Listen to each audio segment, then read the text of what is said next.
Today we are going to be threading a 969 Pure sewing machine.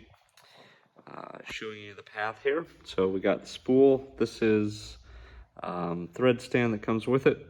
This is your thread guide. Pretty crucial when it comes to going up so that it can, so that the thread can unravel properly, come up before it goes to the machine here.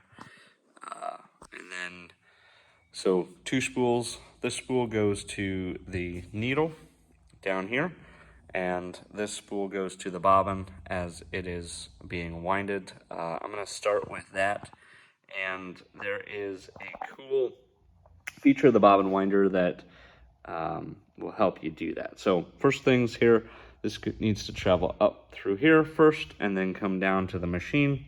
So you go from the back through here and then in between your tension discs, wrap it around this way and then come over through this little eyelet here. And then right here, there's a little pincher that you put your thread behind, and then you grab it and you cut it from there. And that will hold it into place while you put your bobbin in. So from installing your bobbin, put it in there, and then when you want to turn your bobbin on to wind, you click it over into place, and then as you sew, as the machine runs, it will fill your bobbin. Once it is full enough, the thread will push this bar out and it will click out once it's full. So that's how you fill bobbins on here. Going back to threading the machine, you go from here down to the left tension knob here, and you want to come from the back over the tension disc, and then you want to wrap it around the right, go towards the first little eye here. From there, you go down in between this tension disc, down through this tension disc, and make sure that the thread is going in between the 2 tension discs. So you actually have to pull it down pretty tightly to get it in there.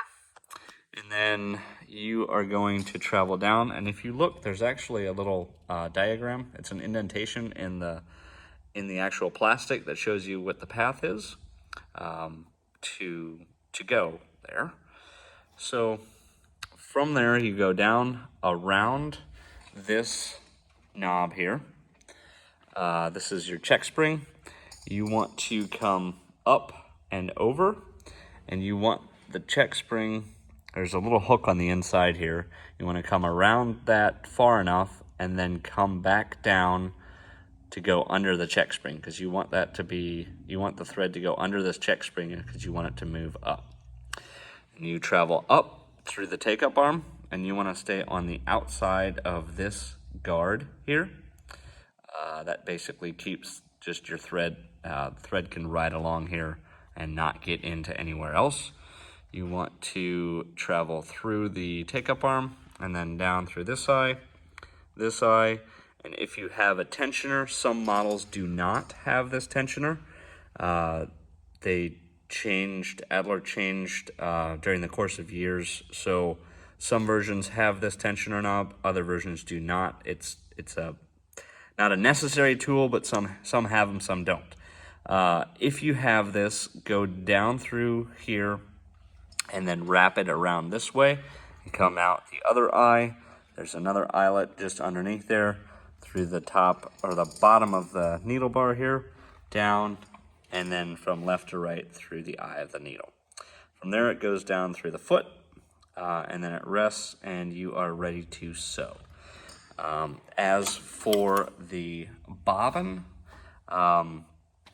if you push on this plate here, it will allow you to slide it out, and then the little spring in here needs to be pushed up in order for this to fall out. Once your bobbin comes out, there you go, there's your bobbin.